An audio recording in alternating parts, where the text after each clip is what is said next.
Women Innovators. Interviews with women with big messages and big missions, sharing their stories to inspire you to live your passion and step up to make the world a better place. Here's your host, Tammy Patzer. Hello, everyone. This is Dr. Tamara Patzer, and I'm really excited because today we are speaking with Sarah Bouse. She is the author of Ascend, the Woman Beneath the Labels. And that is part of a new book called Alpha Queens Rising, available on Amazon. And Sarah is a woman who had to listen to her body when it refused to be silenced. And that has led to where Sarah is today. And that's actually where we're going to start our conversation. Welcome, Sarah. Hello, thank you. I'm excited to talk to you because you do have a really unique story, but you also are helping a lot of women today. And so I wanted you to first explain, how do you help these high-achieving women who are struggling with hormones, health, and they're often just dismissed? So let's start there. Yeah, so what I do is I have noticed that so many women will go to different places and they'll get little tiny tidbits of answers and things like that. And so I created an entire method on what I do. And it's really about aligning, stabilizing, restoring, and thriving. And it's just an entire program that I created because many women have no idea about their body. They don't know how it works. They don't know why they feel a certain way. And many times they dismiss themselves. And so they'll be like, something's wrong with me. I'm like, okay, it's not that it's wrong. It's just that you don't know how to listen to it entirely. And so that's where I work through an entire method on how to really make it where they're aligning with their goals and what they need to do. Their moods are stabilized, their hormones are stabilized, and then we restore it so they can thrive, especially with high achieving women. They need to have that ability to thrive on what they're doing. And that's what the Ascend Method's all about. And so I love what I get to do on a daily basis. So we're going to go deeper into your actual Ascend method. Yeah. But what are the biggest challenges that women are facing today? I would say a lot of it is fatigue. They're burned out. And as a result, their hormones are all over the place. But many times it's just they cannot think anymore. They don't know who they are. They really don't even have any joy in life. And so many times we talk about libido all the time, but many times people just don't have any joy looking outside. They don't care about themselves. And that's what I notice most often is that they have fatigue, brain fog, gut health issues, and just a lack of joy in life. So in your chapter, there was this one line that really opened or struck me, I guess, opened me up. And that is, your body is not betraying you, it's communicating. What the heck does that mean? So many times we want to blame something. Our body just doesn't care about us. The people around us don't care about us, whatever it is. And so when I said that the body is betraying you, that's where it's just not. It's really trying to tell you what you need to do. It's trying to explain and scream out to you in whatever way it can. And the more we listen, the more we'll understand it's not betraying us. It's just talking. That little talking body. So I wanted to go ahead and let's get into the Ascend method. And Ascend is ASCEND. Explain it in simple terms so that somebody can just really go, oh, I get it.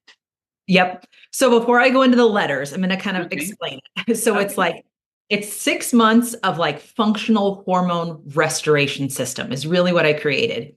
It's more root cause labs with personalized coaching so that those high performing women can finally understand what's happening with their body.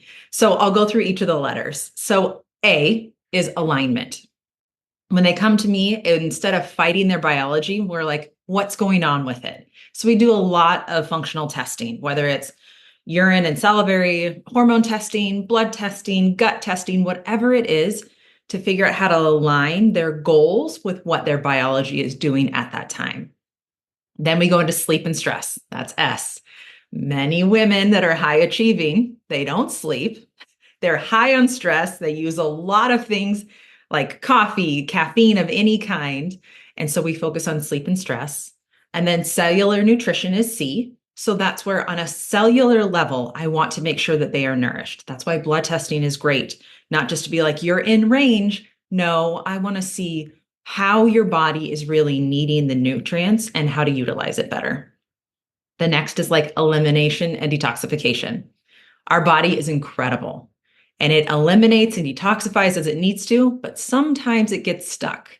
And so we want to make sure that all those systems are running properly. And then we do a nervous system and like a gut connection because we talk about the brain gut connection. And then D is daily momentum or daily resilience, where you are truly learning how to work with your body, with your biology, and continue to be resilient and have that momentum in your life. So what part of Ascend creates the fastest relief for women? Stress and sleep.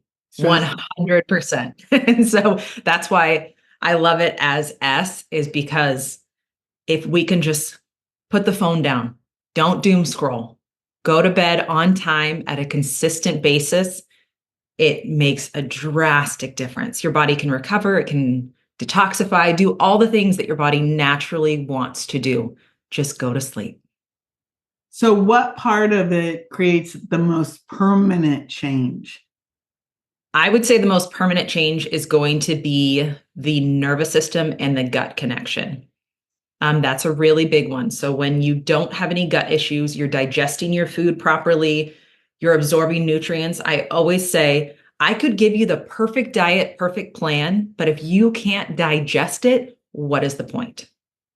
And so that would make the most permanent change for sure. Well, that makes a lot of sense. So we have different people listening now. If there was one thing that they could do today or this week, what would you tell them to do? I would say if you had to choose, I'm going to choose 3. I want you to do 3 things. We can all do 3 things. I would say I want you to hydrate yourself. Before you have coffee, I want you to drink water. Eat some food. So when I say eating food, eat whole-based foods. It can be hard, but that we live in an era where you can easily find quick and easy whole food nutrition. And then the last thing is set up boundaries with your sleep and with people. You don't have to be available 100% of the time to everybody. Get your sleep and just kind of set up that boundary for sure. I like that because many women have a lot of trouble with boundaries or with multitasking. I don't know, back in the day, if you said you were a multitasker, that was like, yeah, you'd get rewarded for being able to juggle 23 things at one time. But there is a big price to pay. So I want to go back and talk about the chapter you wrote in Alpha Queens Rising, and your story actually starts out in a pretty dramatic way. So can you take us back to the day that your body literally was screaming at you, and that, I don't know if that was the day you finally listened, but I know it was a day that it said, okay, listen to me right now. Yep. So I worked in the corporate world. I was high achieving. I was doing all the things at a very young age because I was always somebody that was like, okay, if I want to do something, I'm going to do it. And so I was pushing myself. I was very low on sleep at this conference. And I remember it was late in the evening And my body all of a sudden was just like, nope, we're done. It was debilitating what happened. I do want people to read the book, but it was debilitating what happened to me. And it made it where I had to go to the hospital, and everybody acted like it was so normal. Like, this is just like, oh, this is just what's happening to you.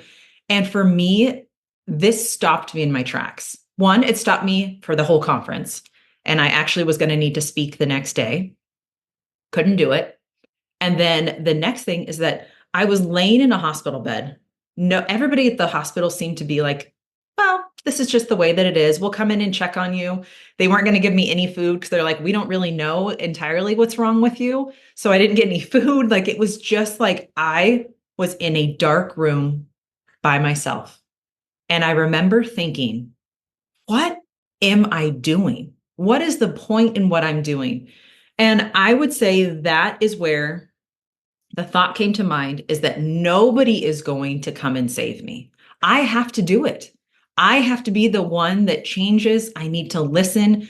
I need to completely change what I'm doing in my life.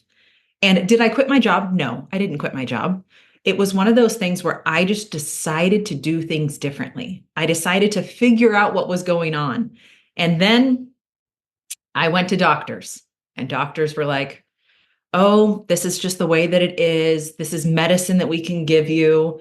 And it just, from there, I would say that wasn't the day that I decided to be a women's health practitioner, but that was the day I decided to listen. So that was the day you decided to listen to your body.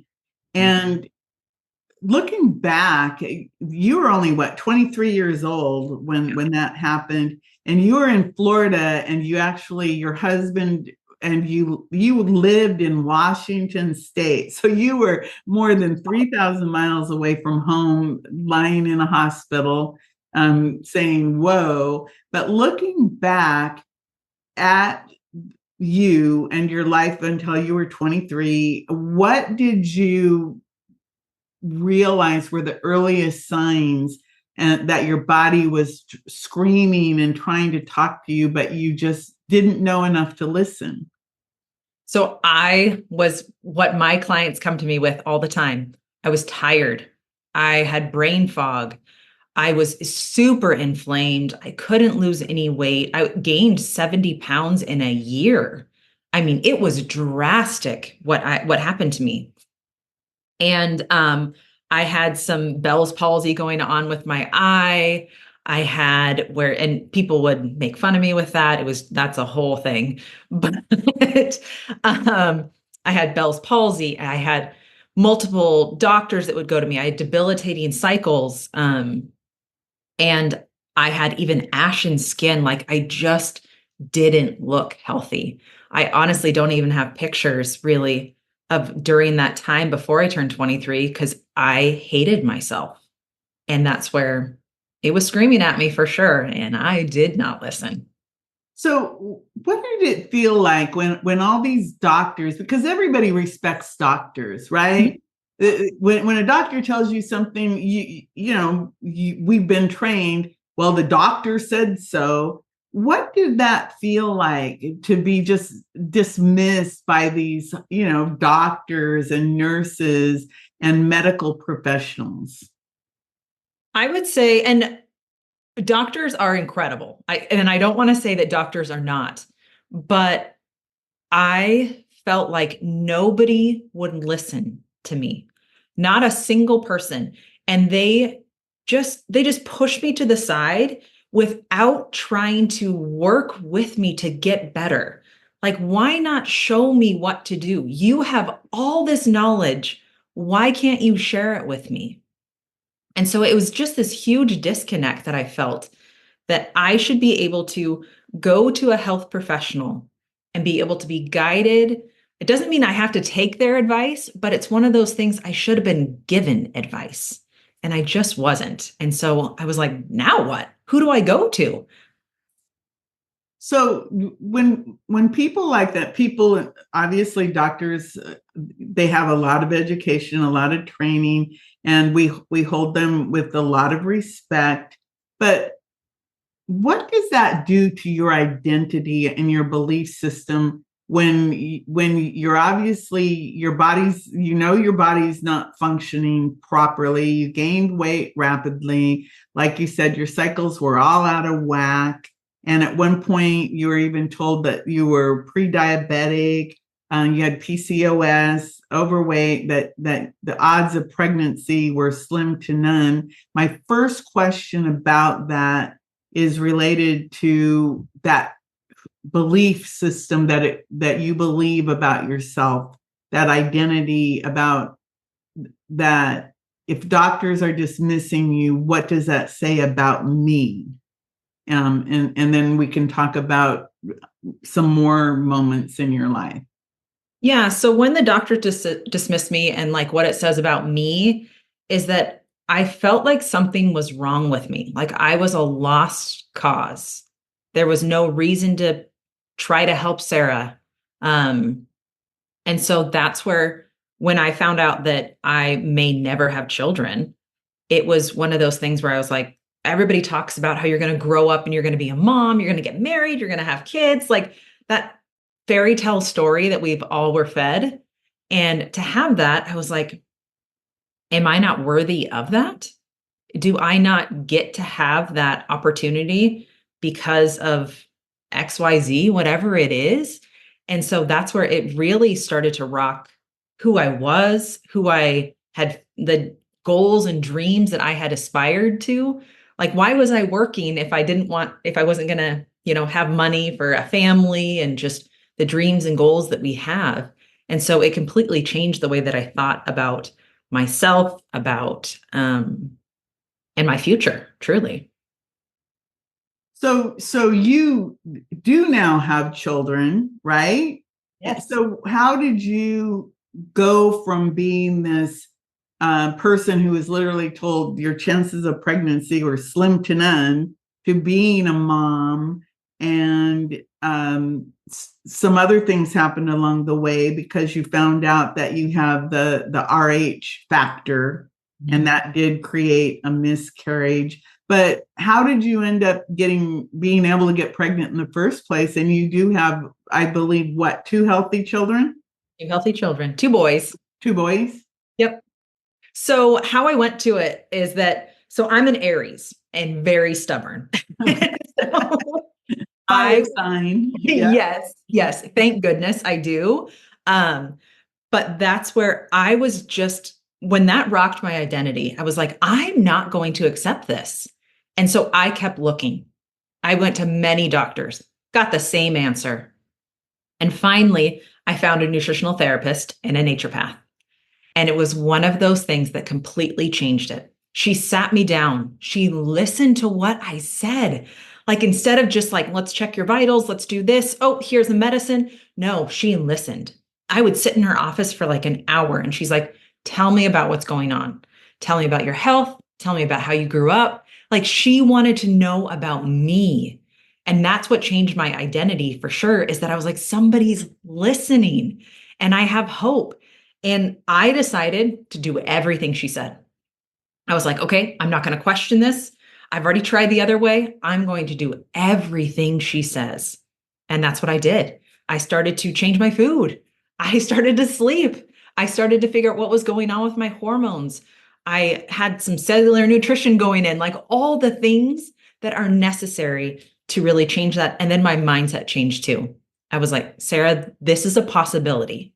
Just keep going. Stay that stubborn person that's going to be like, no, I don't accept that. And I did. That's really cool. And wasn't one of your nicknames when you started to eat healthy something like Crunchy? Yes, my family would make fun of me all the time. They were like, oh gosh, she's crunchy. This is what it is. She's not going to do this. She's not going to do it.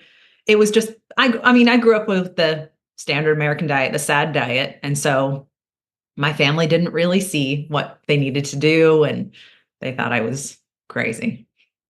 You even have a story in your chapter related to green beans that actually were a clue for you.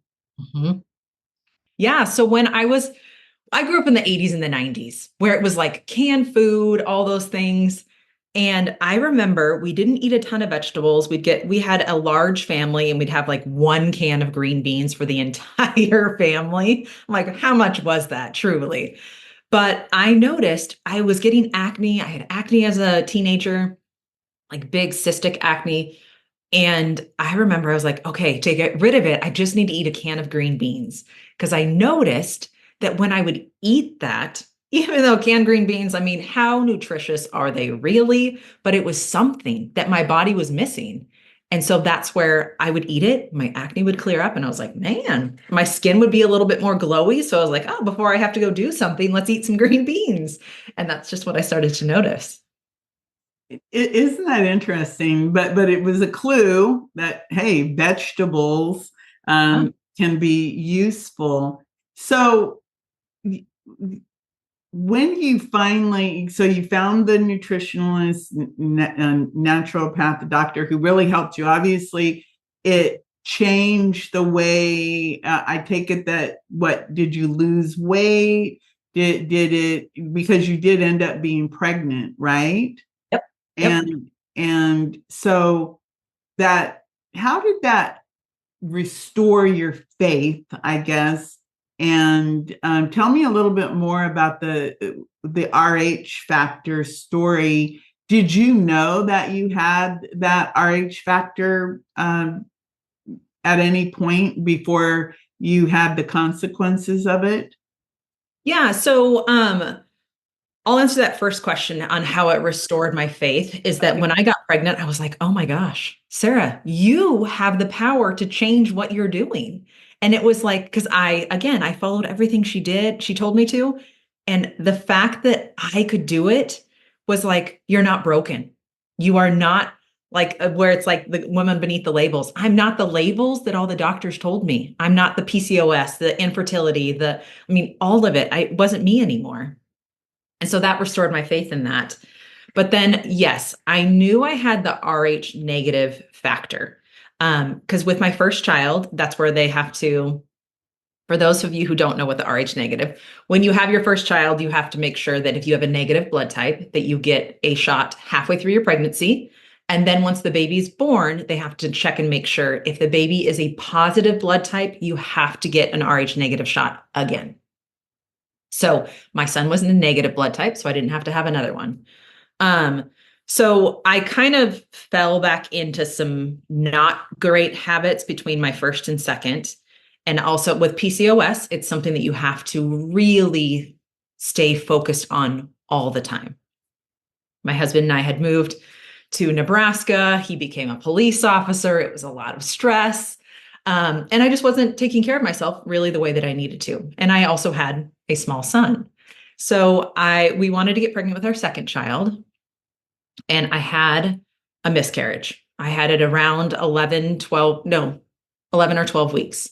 And I did not even think about it, that I needed to go and get an RH negative shot, because an RH negative shot will make it where the next pregnancy is healthy. And I didn't even think about it. And I thought it was too early to really have to worry about that. And when I got pregnant with my second son, I started bleeding around that 11, 12 weeks. And I remember calling the doctor and saying like, hey, something's wrong. I'm bleeding, those kinds of things. And they were like, well, just call us when you miscarry. And I was like, what? That's their answer. Not, hey, what's going on? Any of those things. Look at my chart. Nothing. So I called another doctor, and I lived in Western Nebraska. There's not a ton of doctors there. But I called another doctor, same answer. Just call us when you miscarry. And then they were going to do a DNC or something like that, making sure the typical things that happen with a miscarriage.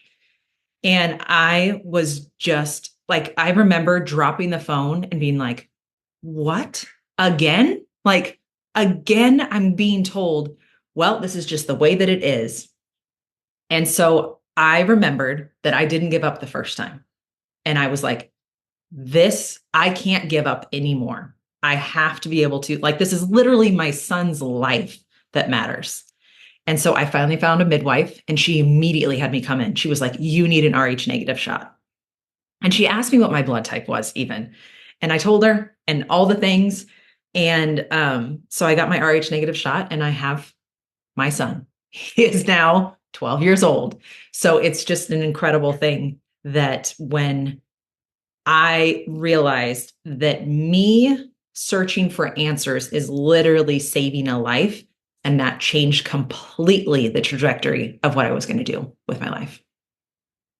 Wow. So your son's now 12 years old, but isn't that amazing when amazing is probably not the right word, but when you look at, so you go, okay, I know there's something wrong. You call the doctor, dismiss, just go ahead and have a miscarriage and we'll deal with the consequences of that. Finally, the midwife recognizes something and takes the precautions, which was simply a shot that made it so that you could go ahead and have your son, who's now 12 years old. So what does that tell you about, I mean, it's mind-boggling to me about how we as individuals, we have to become our own advocates, because if we don't take care of ourselves, we can't trust that someone else will take care of us. And that's why we need people like you who can say, wait a second here, there are answers to these different issues. We just have to stop, and here you go. And that's why your Ascend framework is so important, because it gives them 1, 2, 3 steps. Now I want to come back again to that people know a little bit more of that journey that you took to get here. You actually have become the practitioner you needed. And why that changed your entire life. Every experience you had helped you become who you are today.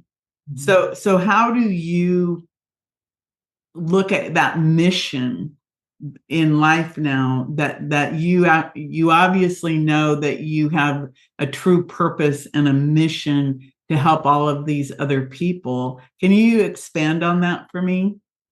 Yeah. So what really made it where I wanted to become that person is that I heard so many similar stories of people that were like, this is just the way that I am. And I was like, no, I want to really lead and guide people that is not what it has to be.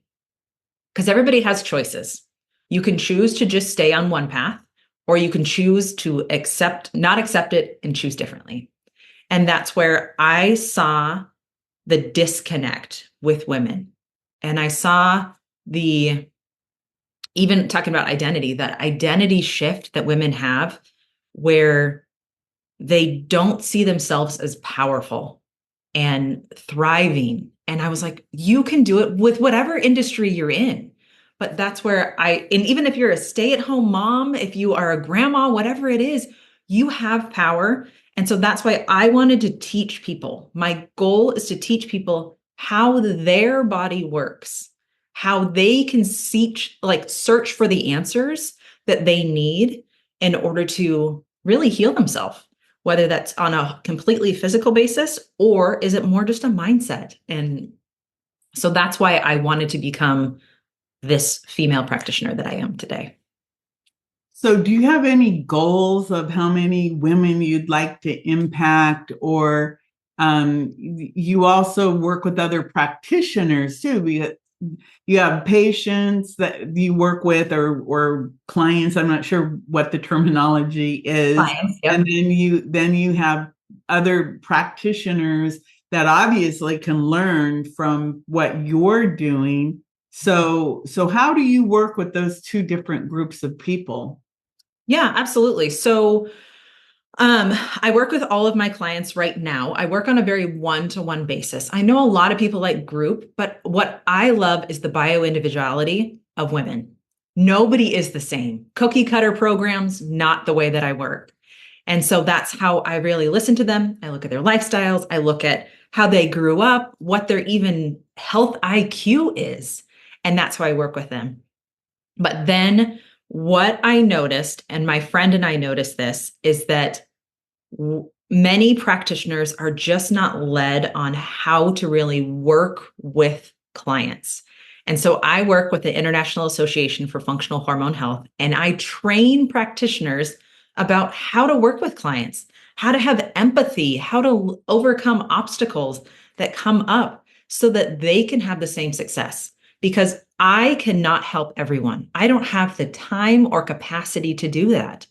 But I want people in their own culture, demographic, all of those things, and to be able to support the women that are there, whether that's or international. So whether that's in Africa, if that's in Europe, wherever it is, so they can support their people. So I help train them on how to work with hormones, but then I also train them how to have great client practitioner relationships. So Ascend Wellness is obviously, you just said it, it's expanding globally. And I really like what you just said. You said that you're helping the practitioners to learn how to work with the women in their locations and their cultures, because there are some cultural differences that make a difference in how women look at different issues. Am I right about that? Yes, absolutely. Culture really matters, even the way that their foods are created, their lifestyle, everything. I am not somebody who can say that I know every culture. And so I want to make sure that they can support them and really empathize where I would not be able to empathize with certain cultures because I don't know it. That makes a lot of sense. And what I really like about your system and your methods is that it is something that it is expandable and personalized and customized in that way, so that somebody can take the functional medicine and all of the different protocols of looking at how you would look at a person's health history and everything, and then customize it. I find that really interesting. So if you were having a conversation with a woman who's like, I don't know what to do, my body is failing me, what would you tell her? If a woman came to me and said that her body was failing her, I always ask questions. I'm like, why do you think that? Is really what it is. And so that's where it gets down to like, is it because somebody told her that? Or is it truly like a symptom base that she's like, my body is just failing? And so then from there, I usually will say, it's not failing you. You just need to start commanding it and listening to it. And so that's what many women will come to me with, that same thing, that they feel like failures in life. And I'm like, you're just not. And that empathy matters so much. And I teach it to the practitioners. Empathy matters because the woman truly feels like she's failing. So you don't dismiss her. Just ask why. So the big question is why, and then of course that leads to a lot of information, I'm sure, and I really like that. So what would you say, and again, there may be more than one, but what supportive habit or habits could somebody start like right now and even test it for 7 days to see if it changes anything? So like we said, I would say, I want you to sleep. I want you to really like have a nighttime routine. I will even ask that question, like, take me through what a typical night, like an evening, sleep, morning looks like, and really audit yourself and see, what does that look like?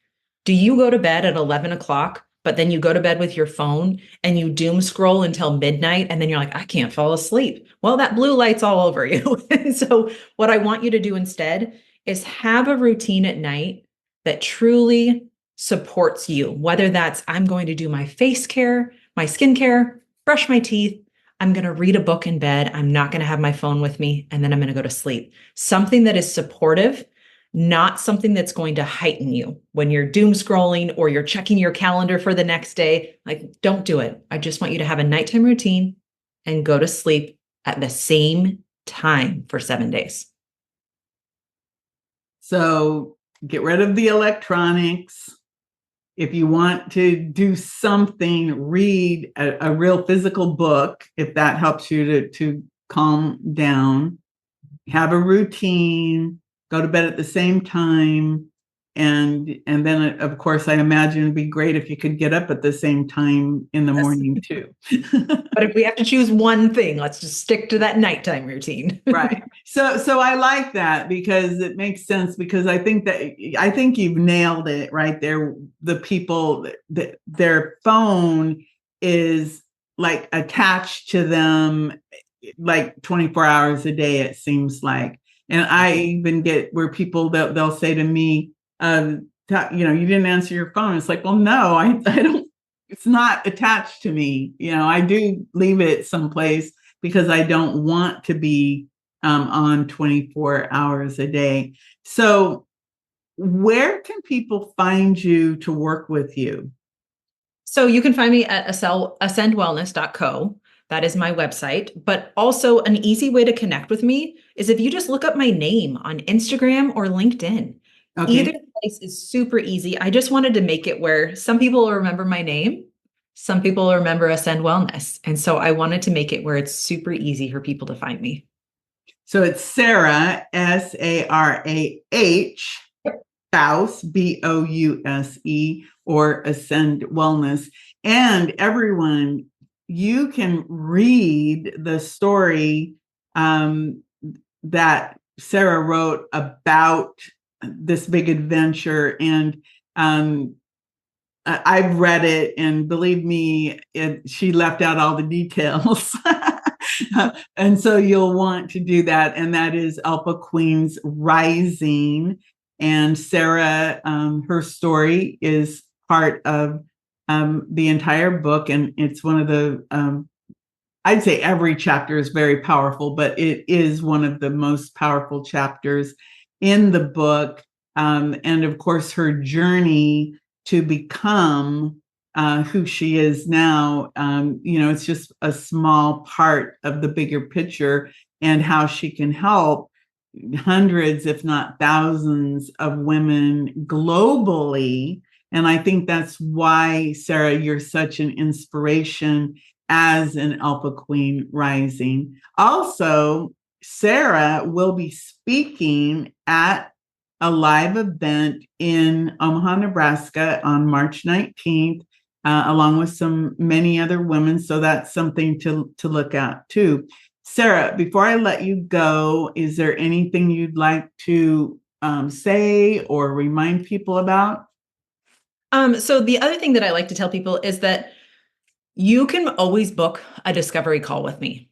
It is 30 minutes, and I am very honest, where I will say whether I can help you or not.